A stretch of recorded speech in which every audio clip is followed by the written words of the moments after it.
There is a musical that's funny, heart-wrenching, and impossible to shake coming to Austin this spring.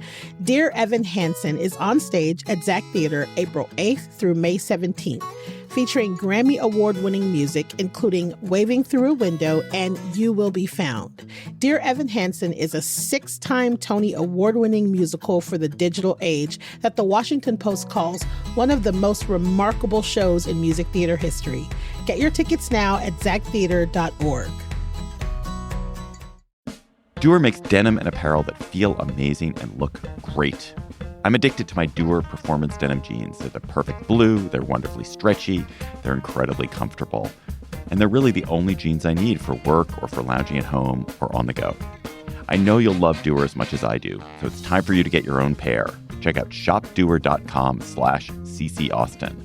You'll get 15% off your first order. Don't wait. Go to shopdeuer.com/CCAustin for 15% off. shopdewar.com/CCAustin. Today on CityCast Austin, Central Texas is a data center hotspot. And love them or hate them, it's clear that they're essential to accommodating our dependence on technology. But as lawmakers work on regulations, construction problems and the constant drain on resources have us asking, are we playing with fire?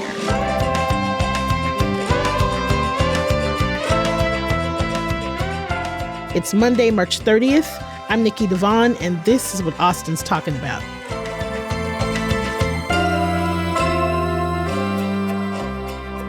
Hello, I am here with Ryan Pollock, Executive Director and Secretary-Treasurer of Texas State Building and Construction's Trades Council. What's up, Ryan? Thanks for being here. How you doing? Thanks for having me.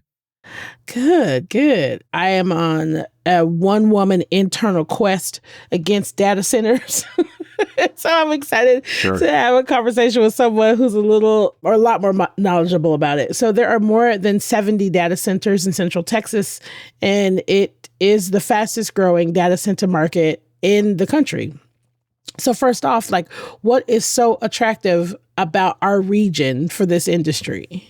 It's a combination of, land availability, workforce availability, and then the lack of standards that are available for building, and a lot of ways for the permitting process to be moved forward so that these can get constructed, but also just a willingness all around for that kind of investment in the state. Now, when you say lack of standards, you just mean you don't mean construction standards in general. You just mean construction standards when it comes to data centers?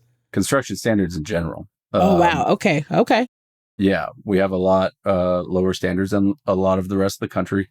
And the state has recently added more preemption laws to keep us from being able to implement more standards locally. And standards that we used to have locally in Austin also went away. Okay, I did not know that. That's wild. That's wild. Bad. That's crazy. We're the most dangerous state in the entire country for construction workers. I don't know the latest statistics, but as of 5 years ago, the statistic was a construction worker dies in the state once every 3 days. And we're also the only state in the union that doesn't require workers' compensation insurance. Oh my God. Okay, so your organization represents construction workers, and you recently wrote an op-ed for the Austin American-Statesman that highlights data centers as a significant source of construction jobs. And so, first of all, how are you dealing with that dichotomy? On one hand, you want jobs, you want construction jobs, but on the other hand, it sounds like having construction jobs in Texas is not the way to go. Right. So tell me more about these jobs and what kind of jobs they are. We're not against, I will never say that construction workers are against giving ourselves work and all that. The big thing being making sure that it's done responsibly. And that, if we're doing, and this is infrastructure, and if we're making these infrastructure investments, and a lot of this is coming from a lot of communities are allowing for tax abatements for these projects so that they can get this kind of infrastructure locally and create jobs and get and broaden their tax base, all that. But a lot of them are giving away these tax abatements with no strings attached. And so that's just the community investing their own tax dollars and not getting anything promised in return, aside from maybe some increased tax revenue, but that's not all locked in typically either. And part of the reason why a lot of these new data centers are going into rural, less resourced areas where you don't have a large staff that can make sure that all the officials are informed on what best practices might be and what they can actually be getting out of this. And a developer will send in, or one of the big tech companies will send in a bunch of suits and convince them, hey, just give us money and then we'll build it here. When a lot of times they're going to build it there anyways. So the big thing being, if we're doing this, this needs to be a mutually beneficial arrangement. The community needs to be getting a return on that investment. These construction jobs, you said it's like infrastructure, right? All construction jobs come with a bit of like danger and possibility to get hurt. Are they dangerous jobs? You're right on the money. Yeah, no. Okay, all construction is dangerous, but that danger can be mitigated severely, and that comes with good training programs, and also mandating things like workman's compensation insurance being held by the employer, and also making sure that workers themselves are empowered to say, hey, this is an unsafe, like, you're trying to get me to do something that's not safe and it's putting me in danger. I'm not doing that. And these are all things that we get with union agreements. And when you're a union member, you get that extra training, that gold standard of training that standardized across the United States. And we have that empowerment to say, I'm not doing this unsafe thing that you're trying to get me to do. If you're an electrician, I'm not working in a hot panel. We need to de-energize this unless it's absolutely necessary and we have all the proper safety precautions in place, and that it's done by the most trained professional. And in Texas, especially, if you're not working under a union agreement and you haven't gone through a union apprenticeship or DOL registered apprenticeships, then it's the Wild West as far as training. And you kind of have to get lucky, and hopefully somebody takes you under their wing and trains you up on things. But then they're also not empowered to really stick up for themselves if they're getting put in a unsafe situation. Right. They will get retaliated against, and there's nothing keeping them from being retaliated against. And for these data centers, are we talking about local crews? Do they hire locally?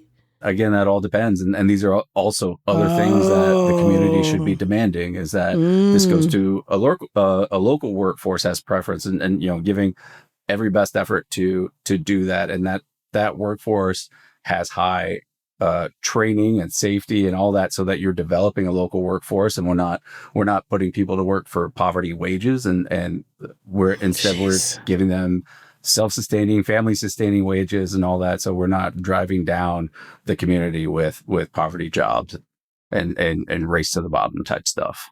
Listen, now you're giving me a whole new beef with data centers. and that's what I'm saying is, like, there's been several communities around the state that have really worked hard and organized to just shut these down. And like in San Marcos, that's happened recently. And so they've shown that they have the organization and they have the drive to like really get some stuff done. But when you just shut them down, they, like, the developers and the owners still want that built somewhere at the very least. That'll pop up somewhere else. Gotta go somewhere else. Yeah. It's not my backyard stuff, making it somebody else's problem. And now it'll go to a community where they aren't as organized and they don't have as much power and influence. And so then that community gets rolled. Whereas originally, the first one who had that power could have been demanding, making demands that it's done responsibly. Wow. Okay, so now I'm curious. The Houston Advanced Research Center estimated in January that existing data centers in Texas consumed approximately 25 billion gallons of water in 2025. And they're saying it could increase to 161 billion gallons a year just in Texas by 2030. They need an extreme amount of power. Like, there's also, I also just learned about the noise that they create and the heat that they create and the electronic trash that they create. The impacts feel so vast. You know what I mean? And so I'm curious if you think the risk outweighs the reward. Do you think it's worth it? I think it can be done responsibly. And I think if it can be done responsibly, then it's worth it. You know, if they're also investing in the infrastructure we need to make sure that we have enough water, you know, and they're a part of that whole process. You know, they've got to be accountable towards that and show that they're working to make sure that we have everything they need. Same with the energy that they take up too, you know, that they're making the proper investments so that burden doesn't go on to, you know, residential ratepayers as it has been in a lot of places. It can be done. There just hasn't been the political will to make it be done as a requirement. And again, that creates more jobs, and that it's in the interest of a data center that Texas has a stable grid. So we can also leverage that as like, you know, a mutual win for everybody. You know, there are all these things that we could be doing and ways to think about this strategically and practically, to where we know that just working to get them shut down isn't the win that people think it is going to be, because it's not going to work. And Texas is a big state. There's a lot of other places that can go. Standard data center typically uses 50 to 100 megawatts of power. An AI data center can use up to 1.2 gigawatts, and that is enough to power 90,000 homes.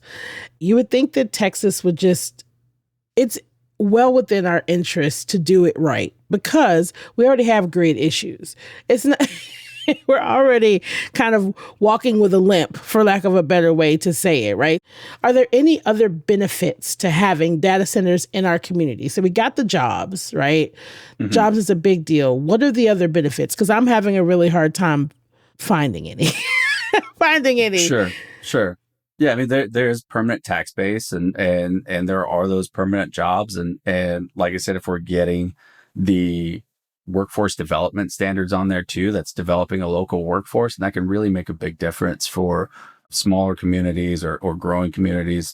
Small towns all around Texas have really struggled to be able to keep up with growth as everybody concentrates in our larger cities. Locals, young people are going where the work is, and they don't have the opportunities to really develop themselves as professionals where they're at. So when these are going into rural communities, particularly, that we're making sure that everybody's getting opportunities out of this, and that they can better themselves, and that those communities can thrive instead of slowly get choked off. So what kind of permanent jobs are we talking about that we can count on from these data centers, as far as like, we're not talking about just construction jobs here, right? We're talking about... Right. Okay. Yeah. What kind of permanent jobs are we talking about? Systems techs, electrical maintenance, engineers, all that stuff. Pretty good jobs, you know? Yeah. And one of those, like, and these will be anywhere from 10 to 300 permanent jobs, 300 on the hyperscale ones, 10 at the low end for like a very small one, and then the mid-sized ones like about 30 to 80, and then the shorter term construction jobs will be about 10 times as much as that, and that'll last anywhere from about 18 to 24 months. Meanwhile, you're again developing that workforce. And another thing about Texas is we do have such a large workforce, and the thing about construction is being able to be mobile. So as people are able to move around, people also know that if they want to build something here, that it will get built. And so in able to continue for people to feel comfortable at those things, we need to make sure that we're continuing to develop these skilled trades, particularly as people are aging out of that workforce. And for 2 generations, we told everybody to go to college. Right. And then the other thing being, even before the data center boom, we were already expecting a massive shortfall of skilled tradespeople across Texas, trained skilled tradespeople. So again, that Texas, what do they call it? Texas miracle that, you know, a lot of people are always talking about as for business and all that. In order for that to continue, we need to make sure we have a workforce trained and available to do this work. So it's in everybody's continued best interest.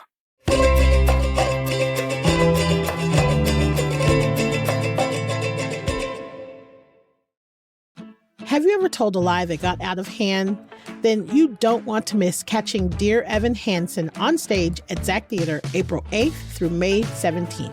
See what happens when one small lie snowballs into viral fame and Evan is forced to choose between the truth and the sense of belonging he's always craved before everything unravels. It's a story that's both funny and heart-wrenching. It's impossible to shake. And it features powerhouse songs like Waving Through a Window and You Will Be Found. This Grammy Award-winning music speaks to a generation who grew up online but long for genuine connection. And music and lyrics are by Benj Pasek and Justin Paul, the EGOT-winning duo behind La La Land and The Greatest Showman. The Washington Post calls Dear Evan Hansen one of the most remarkable shows in musical theater history, and it is going to be on stage at ZACC Theater. So get your tickets now at zactheater.org. For nearly 50 years, Austin Community Foundation has been a trusted partner in local philanthropy for individuals, families, and businesses looking to do good in Central Texas. So they invite you to Austin in Common on Tuesday, April 14th at ACL Live Movie Theater. Austin in Common is your opportunity to gather as neighbors, donors, and change makers, demonstrating that when we come together, we can solve problems and create a vibrant and equitable Austin for everyone. 3 community leaders will share their personal stories, rich histories, and diverse experiences of living, working, and raising families in Austin. This is more than a fundraising event. It's an opportunity to connect, celebrate, and invest in a brighter future for the city we call home. Because no matter who you are or where you're from, we all have Austin in common. By attending or sponsoring this event, you're not just supporting a cause, you're strengthening the foundation of Austin itself. More details are at austinincommon.org. When I think about it, the thing that sticks out the most to me is just the pull on resources. So are you seeing anything that's like, here's how we're going to mitigate how much water we use. Here's how we're going to mitigate the pollution. Here's how are you seeing any of those conversations or anything moving towards that way? I haven't been a part of those conversations. But what I do know is a lot of times when they're making these proposals to community officials or at a meeting or something, they often do cite specific numbers on water usage and power usage. And we need to be making sure that, works with what we have, with the general plan for those utilities and resources, and that they stick to that. So we put that down in writing, not just promises.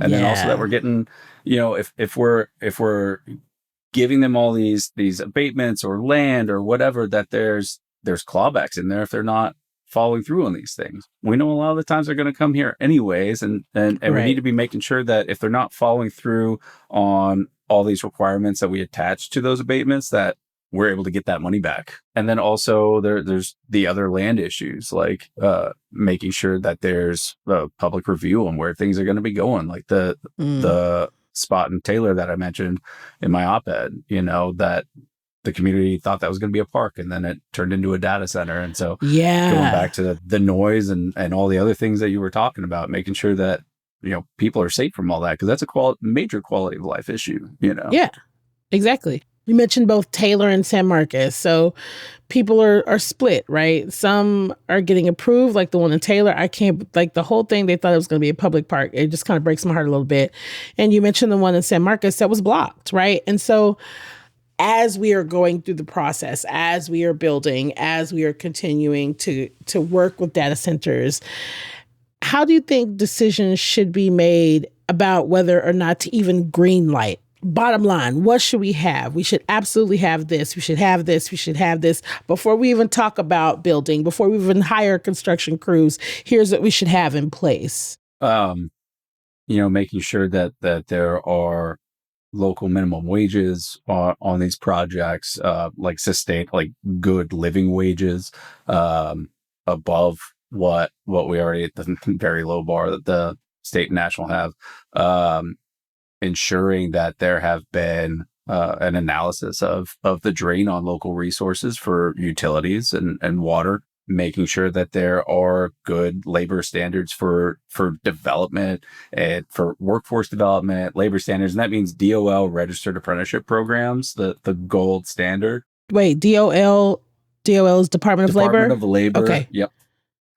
Anything less than that, like it's a federal standard. So workers are very mobile with that. And the construction industry depends on a mobile workforce. And without that, like I said, it's the Wild West out there. You never know what you're going to get, which is not ideal for other employers too. And it's not ideal for workers either, because they're undertrained and then they can't get hired somewhere else because they didn't learn the full picture and they aren't highly skilled. And it's just really not good for that individual who spent all this time thinking they're really learning a trade, only to find out that they didn't get it all. So, these are the kinds of things that keep people down, you know? Damn. You got me really worried about construction workers right now. You're very good at your job. You're very good at your job. I'm very worried. It's not the hottest topic, but.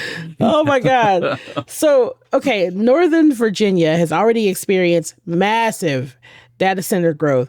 What lessons should Central Texas take from their experience? And are there things that we should be like, yeah, they did this right, or what should we avoid? My understanding of that situation was it was race to the bottom philosophy, the same stuff of hey, give us this tax abatement and we'll build this here. If you don't, we'll go down the road to this other town, and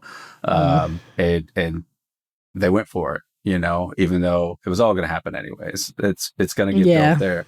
A lot of these projects are already cited, like they've chosen this place for a very specific reason, and it's going to take some serious changes in conditions for them to want to relocate elsewhere. Wow. And so that's what we need to be putting a stop to here, and making sure it's done, smarter, better, more strategically with long-term thinking. It's really weird. It feels a little aggressive. It's like, I'm gonna build it somewhere. So it could be here. It could be somewhere else. It feels really like, it feels a little aggressive to me. It's like, it's like, you want to get in on this or not? I'm gonna build it. I'm gonna build it anyway. It's coming anyway. Yeah, you gotta do it quick. You gotta do it quick too. Yeah, don't look into this anymore. Like, don't talk to me. It's now, or we can't wait till tomorrow. Yeah, it's like used car salesman of data centers, and that's what it feels like. It's like, just today, let's get this moving. Let's move this along. It's very aggressive. It feels like it's not just data centers. It's all kinds of projects like that. Yeah, I don't know. Oh gosh. Okay, so is there anything else we should know? Because listen, it's coming, it's happening, it's too late. Like, the toothpaste is out of the tube. And so now it's like, we just have to figure out a better way to, I don't know, keep the toothpaste from killing us all. You know what I mean? That's kind of where I feel like we are. It's like anything else. Yeah. These data centers also, like this, it's how cloud computing works. And we all use that, and these are really, really cool tools. And all these changes, these could be things that we're all looking forward to, but it's just a matter of policy. And, it's things that we feel threatened by because of policy choices and because we're allowing them to. But we've got to be strategic about this and understand what the real problem is. Like, the problem isn't AI. The problem isn't data centers. The problem is policies, and that people aren't getting, they're not benefiting from it. And it's being implemented in ways that harm us, just like with AI and job displacement. People are concerned about their jobs and what they're going to do after because of policy decisions. Right. So if we want to address this thing, because again, AI, all these things, working less should all be things that we look forward to, right. But, and it's this is what we want. But right now it's not, because of how it's being implemented. And we know that the policies aren't in place, and we're not currently going to be taken care of with how everything's looking. Oh, man. This is great. I learned a lot, which is, if anybody listens to the podcast, that it's my favorite thing is when I come on to an interview and I'm like, what? So this has been great. Thank you for taking the time. Thank you for explaining this all to me. I really appreciate it. Thank you for having me on. I really enjoyed it.